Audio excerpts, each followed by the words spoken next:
Hello, and welcome to the JASN podcast, the monthly podcast where we highlight an exciting paper from the current issue of the journal. These papers may be clinical, basic, or translational. I'm Dr. David Ellison, Professor of Medicine and Chemical Physiology and Biochemistry at Oregon Health and Science University and a Deputy Editor at the journal. Today, I'm joined by Doctors Levin and Annika Wernerson from the Karolinska Institute Department of Clinical Science, Intervention, and Technology to discuss their paper entitled Transcriptomic Patterns in Adult and Pediatric Patients with IgA Nephropathy or IgA Vasculitis with Nephropathy, which appears in the current issue of JASN. Doctors Levin and Wernerson, please introduce yourselves and tell us a little about your backgrounds. Well, thank you, Professor Ellison. My name is Anna Levin, and I'm a nephrologist. And before I used to work at Karolinska University Hospital in Stockholm, where I also did my PhD. But about 2 years ago, me and my family decided to move to the western part of Sweden. So nowadays I do my clinical work in Gothenburg, but I still keep my research at Karolinska Institute together with Professor Wernerson. And I'm Annika Wernerson, and I'm a senior consultant in pathology, and I'm subspecialized in renal and transplantation pathology. And I'm also professor in renal and transplantation science at Karolinska Institute. And when I work, have my clinical work, I do at Karolinska University Hospital. So I'm based in Stockholm. Great. Well, it's great to have you both here. So I'm a clinical nephrologist, and I believe that almost everybody listening to this podcast knows about IgA nephropathy, as it's one of the most common, if not the most common, glomerulonephritis in the world. I think one might suggest that this is the golden age of IgA nephropathy research, as there's a host of new treatments and treatment protocols for the disease. Now, GN is not really my special area of expertise, but I always felt when seeing patients and treating patients that the disease is not one disease, but many diseases. I would have patients with intermittent episodes of gross hematuria who did great for many years with just being treated with ACE inhibitors. And others would progress much more aggressively, and still others have an IgA nephropathy as part of a systemic disease or vasculitis. I am guessing that similar observations were important in motivating your work. Could you talk a bit about what is known about the pathogenesis of disease variation and what you hope to find with your current work? Absolutely. Well, as a nephrologist, I agree with you. I see patients with IgA nephropathy every day. And just as you said, some patients have a very mild form of the disease, while others progress to kidney failure shortly after getting the diagnosis. And also, the disease mainly affects young people in their 20s or 30s. So it's frustrating. You want to know more, and it's difficult to predict the prognosis in a specific patient. Well, we do have some understanding of the pathogenesis, but much still remains unknown. There is this well-established theory known as the 4-hit model, which states that the disease starts in the gut, where the autoantigen galactose-deficient IgA1 is produced. IgA1 forms immune complexes together with immunoglobulin G, and these are found in the circulation and eventually deposited in the mesangial cells within the kidney. And this deposition triggers various processes leading to kidney injury. But there are still many aspects of the disease that remain unclear. We don't fully understand all these underlying mechanisms and processes, and we don't know why symptoms and disease progression vary so much between patients. Yeah, and the diagnosis is made upon the histopathological picture showing deposits of IgA and C3. And we always also grade according to the Oxford classification score, which also gives some information about prognosis. But still, the histopathological picture does not say anything about the underlying molecular events. And we also see other histopathological changes like interstitial inflammation that we don't know the exact cause of, and if it's specific for IgA nephropathy or related to a more general CKD process. And this is, of course, frustrating also for pathologists. And this was what we were hoping to contribute to with this study, to increase the knowledge about the pathogenesis And if we knew more about these molecular processes, we could give more precise information that could be basis for more precise treatments based on a certain picture in the biopsy. Yeah, thank you.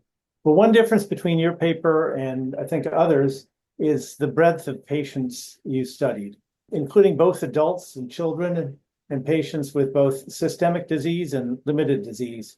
Additionally, you dissected glomeruli and tubulointerstitial areas independently to improve the resolution and to really study how the different parts of the kidney were affected. Could you describe the general approach you used both to patient selection and to experimental methods? We have a network we call CoroKidney, who has been working together since 2010. And in this group, we systematically gather biopsy material, blood and urine, and histopathological and clinical information and follow-up data. And we now have a quite large biobank. We have approximately 1,500 patients included. And this is, of course, important. And CKD is a common disease, but specific kidney diseases are quite rare, and the knowledge about them are quite limited. So therefore, we think it's very important to have these kind of cohorts to collect good material. And just as you said before, when talking about IgA nephropathy, there is also great variations in symptoms and rate of progression, and also the difference between children and adults, and IgA nephropathy and IgA vasculitis nephropathy. And to highlight these differences, we need as many patients as possible. And in CoroKidney network, all the material is gathered systematically in the same way, both in adults and in children, and controls. Living kidney donors we use for controls, which enables us to compare these groups. And when we had gathered enough material to make comparisons and contribute to the field, we continued with this study. And as a pathologist, I see different patterns within the kidney, but it doesn't tell anything about the underlying causes for the disease pattern I see.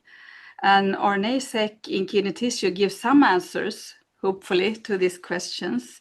And RNA-seq is a start, but we can also, of course, do other omics studies like proteomics and metabolomics and so on. And of course, it would be interesting to see transcriptomics in specific cells.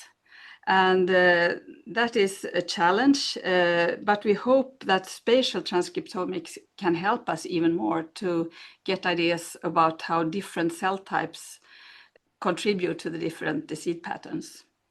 Thank you. Well, as you mentioned, that a major focus of your work was to use transcriptomics or RNA-seq. And what I thought a top-line result of the work was there was an enrichment in markers of inflammation and immune activation. Was this a result you expected before you went in? Yes, but actually it was. The upregulation of inflammatory pathways was expected and aligned with findings from previous transcriptomic studies using microarray technology. So in that sense, our results confirmed what was already known. But what was unexpected was the upregulation of the classical complement pathway rather than the alternative and lectin pathways, which has been reported previously. And we also observed these significant differences between adults and children. And in adults, the inflammation was much more pronounced. And there were also a clear distinction in T cell activation patterns between adults and children. Very interesting. So I'm not someone who's an expert in immune injury, but you detected, as you said, upregulation of components of the classical complement pathway. And I always think of complement as being produced by a lot of inflammatory cells. Do you think this upregulation that you saw is out of proportion to the infiltration by inflammatory cells, or is there something very specific about the upregulation in IgA nephropathy versus other inflammatory glomerular or kidney lesions? This is a very good question, and histopathologically, there is usually quite limited inflammation in the glomeruli in patients with IgA nephropathy. It's more typical finding to have interstitial inflammation. And we did see upregulation of the complement system in both glomeruli and tubulointerstitium, and in both adults and children. So what we can say, having the results from our study, is that it is produced within the kidney. But as we did bulk sequencing, we cannot tell which cells within the glomeruli or tubulointerstitium that is actually producing these complement factors. And studies done by others have shown that renal cells can activate the complement system and produce complement factors, not only inflammatory cells. And we can also mention that we have previously performed RNA sequencing on patients with diabetic kidney disease. And in that study, we observed upregulation of both inflammatory pathways and complement components. However, the upregulation of complement factors were less pronounced compared to what we observed in this current study on IgA nephropathy patients. So based on these findings, our hypothesis is that activation of the complement system plays a more central role in the pathogenesis of IgA nephropathy than in diabetic kidney disease. But with that said, it remains unclear whether intrarenal complement activation actively contributes to disease progression, or if it's just like a secondary response to the ongoing tissue injury. Well, one of the interesting things that you did in your study was you were able to dissect tissue into tubulointerstitial areas and glomerular areas. And we, or at least I, typically think of IgA nephropathy as primarily a glomerular disease, yet you find lots of activity in the interstitium. Do you think that activity in the interstitium is a reaction to a glomerular process, in other words, secondary, or do you think there's primary inflammation occurring in the interstitium driven by the same inflammatory processes that are affecting the glomeruli? No, but we agree with you. We also think that IgA nephropathy starts in the glomeruli, more specifically in the mesangial cell, with the uptake of these immunoglobulin complexes, and then the initiation of this harmful process cascade. In our study, the most enriched pathways in the tubulointerstitial compartment, at least in adults, were primarily related to inflammation. But whether this reflects a secondary response to the glomerular injury, or if it represents a primary process, can not be determined by our data. But nevertheless, the changes that we see within the tubulointerstitium are still very important. Talking about inflammation, it is tightly associated to the development of interstitial fibrosis, and interstitial fibrosis is a key driver of CKD progression. Yeah, I think that's very interesting. So you also, this is a related question, you observed interesting differences in the transcriptomes between children and adults, which is not too surprising because children and adults may present quite differently. There also may be a lower threshold for a kidney biopsy in kids, especially if they present very acutely. And also kids tend to be much more resilient than older folks. You noticed that kids had more upregulation of cell division markers than did adults. How do you interpret this difference? And does it provide any therapeutic insights or suggestions of how treatment might be biased or changed in one group versus the other? Yeah, just as you say, children are often diagnosed at an earlier stage of the disease and tend to present with more acute symptoms. In the kidney biopsies, they more frequently show endocapillary hypercellularity, which is E1 as classified in the Oxford scoring system. And E1 is associated with a more active disease state. The upregulation of cell division-related pathways that we observed in our study could reflect a response to a more acute injury, but it's also possible that children have a different response to injury compared to adults. Potentially, children have a greater capacity of tissue repair. But with that said, we still need more detailed information about these processes. For example, which specific cell types are actually proliferating before we can draw conclusions about potential therapeutic implications. Great. Well, from my perspective, it seems like the holy grail you were after, may have been hoping to find, was an analysis that showed unique profiles associated with different forms of what we said was a spectrum of disease processes. Yet, other than the differences between adults and children, it seems like most of the observed pathway activation was shared across the spectrum of patients, with perhaps the addition of CKD processes, especially as you noted, in the tubulointerstitial area, which is common to many kidney diseases.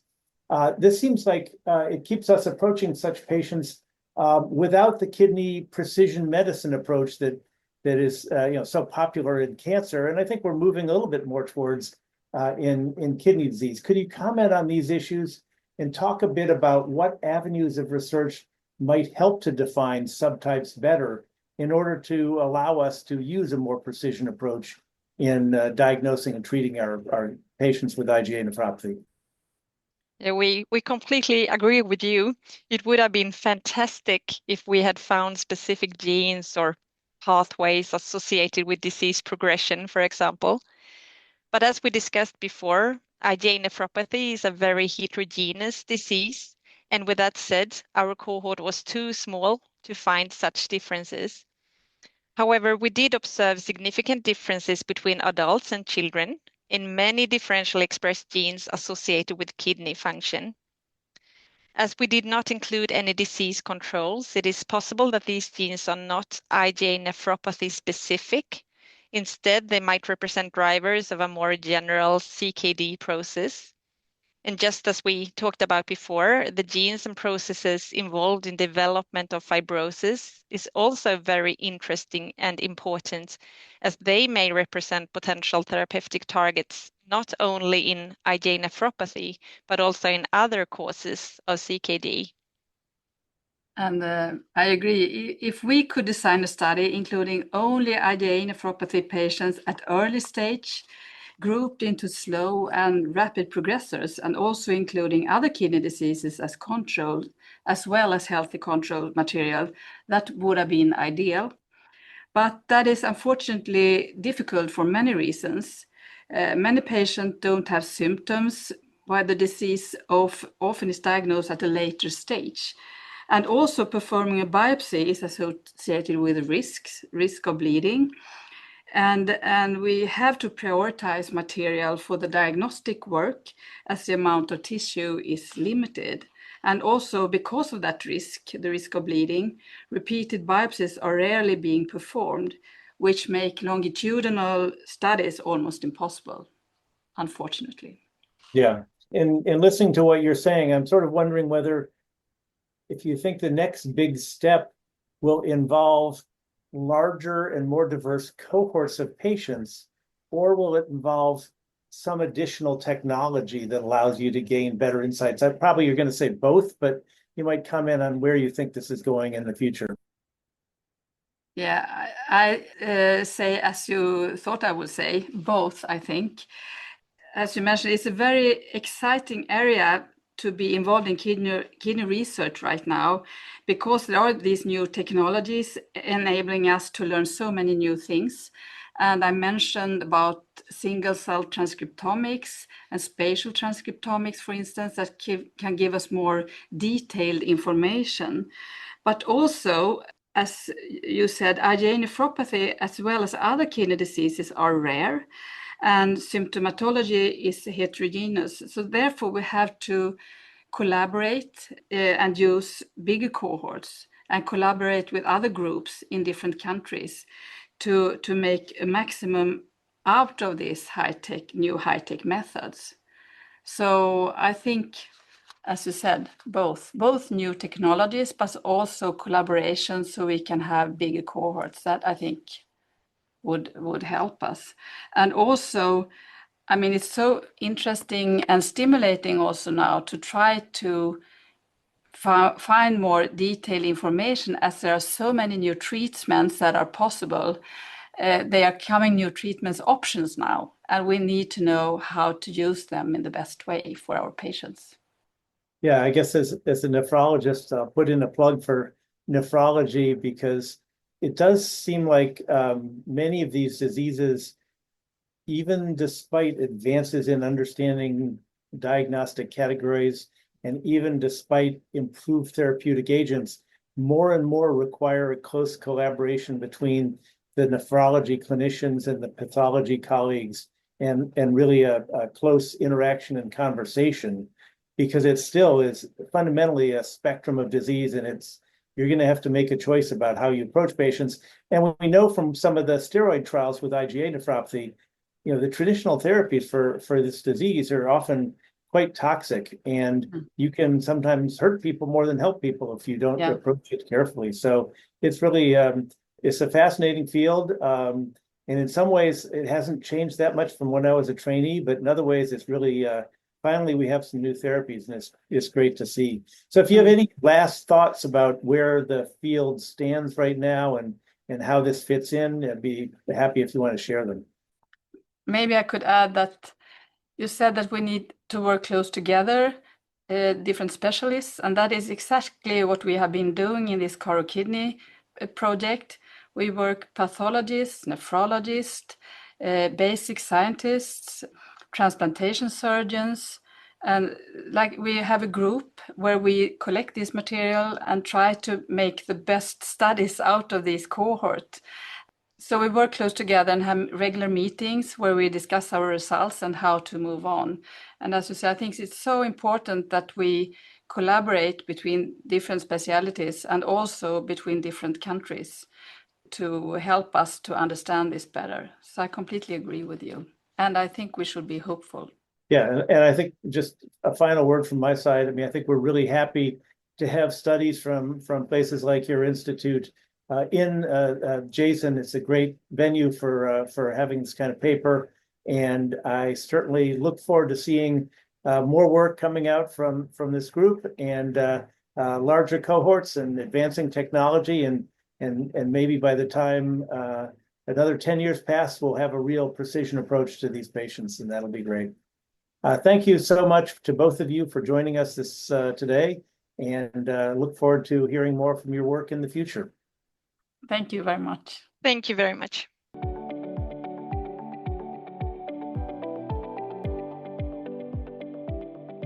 This podcast is copyrighted by the American Society of Nephrology. All rights reserved. All content in this podcast is for informational purposes only and is not intended to be medical advice. This podcast should not be used in a medical emergency or for the diagnosis or treatment of any medical condition. Please consult your doctor or other qualified healthcare professional if you have any questions about any medical condition, or before taking any drug, changing your diet, or commencing or discontinuing any course of treatment. Thank you for listening to this podcast from the American Society of Nephrology.